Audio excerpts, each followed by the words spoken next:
আসসালামু আলাইকুম রহমতুল্লাহি অবরাকাতুহু। সবাই কেমন আছেন? আশা করছি সবাই ভালো আছেন, সুস্থ আছেন, আর আমি আপনাদের দোয়ায় অনেক ভালো আছি। তো আজকে হচ্ছে আহ, সবক পর্ব নাম্বার 2। আর আজকে সবক দেবে হচ্ছে আমাদের ফাইম। তো ফাইমের সবক নেব আজকে। যেহেতু ফজরের আগে অনেকের সবক হয়ে গেছে, যেহেতু ফজরের পর এই সময় আসলে সবক বেশি একটা নিই না। ফজরের পর, ফজর আগেই সব সবক শেষ হয়ে যায়। তো ফাইমের সবকটা যেহেতু ভিডিওতে যাবে, এই জন্য ফজরের পর নেওয়া হলো। তো দেখা যাক আজকে ফাইম কেমন সবক পড়ে। তো চলুন বেশি বকবক না করে সবকের পর্ব শুরু করা যাক। আর এখন আমি সবক নেওয়া শুরু করব। আপনারা ধৈর্য হারা না হয়ে অবশ্যই দেখতে থাকুন, ভিডিওটা কন্টিনিউ করুন শেষ পর্যন্ত। আশা করি ভালো কিছু পাইবেন। দেখেন, আমরা সবাই ভিডিও দেখি ঠিকই, বিভিন্ন রকমের ভিডিও দেখি। কেউ দেখি মুভি, কেউ দেখি নাটক, কেউ দেখি গান, এরকমভাবে আমরা বিভিন্ন প্রকারের ভিডিও দেখি।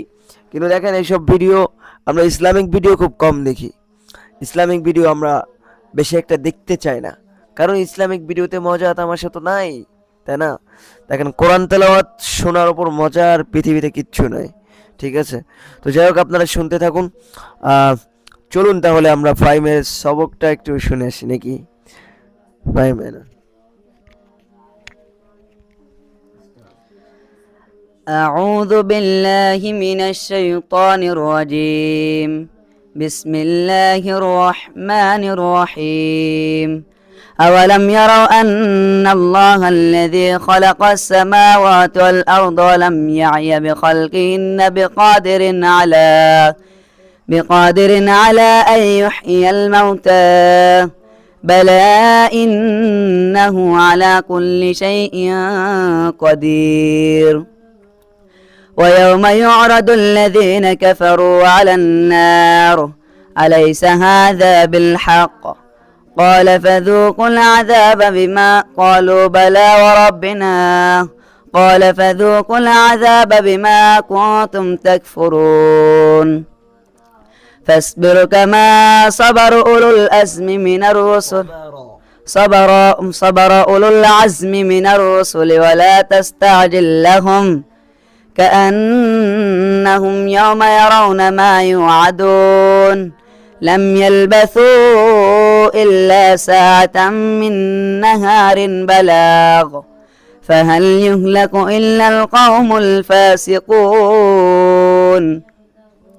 سورة محمد مدنية. بسم الله الرحمن الرحيم. الذين كفروا وصدوا عن سبيل الله أضل أعمالهم. صدق الله العلي العظيم. তো যাই হোক, আমরা ফাইমের সবক শুনলাম। তো সবক শুনে আপনাদের কি মতামত অবশ্যই কমেন্টে বলবেন। আর আমি বলবো, মাঝে মাঝে উচ্চারণে একটু গ্যাপ গেছে, উচ্চারণে একটু ভুল আছে হালকা পাতলা। তো যাই হোক, আস্তে আস্তে ভালো করার চেষ্টা করবে। যে যখন বললো, এই যে গুন্না করলো, গুন্না একটু ভুল আছে। মানে গুন্না মোটার বিষয় আছে আর পাতলার বিষয় আছে, মানে পুর বারিক। যেরকম কফ হচ্ছে মোটা নাকি, কফ মোটা, গুন্নাটাও হবে কি মোটা, গুন্নাটাও মোটা হবে। যেরকম ইন্নাহু আলা কুল্লি শাইইন কাদির, ঠিক আছে। তারপরে এই যে قال فذوقوا العذاب بما كنتم تكفرون। ঠিক আছে। তারপর হচ্ছে মানে কফ আরো ভালো করে উচ্চারণ করতে হবে, ঠিক আছে। তো যাই হোক, আমরা সবকটা শেষ করলাম। তো আজকের সবকের ভিডিওটা আপনাদের কাছে পার্সোনালি আপনাদের কাছে কেমন লেগেছে অবশ্যই কমেন্ট করে জানাবেন। কমেন্ট করতে একদমই ভুলবেন না। আর সাবস্ক্রাইব এখনও যারা করেন নাই অবশ্যই সাবস্ক্রাইব করে দিবেন। তো আজকের ভিডিও পর্যন্ত, ভালো থাকবেন সবাই, সুস্থ থাকবেন, এখনই বিদায় নিচ্ছি। আসসালামু আলাইকুম।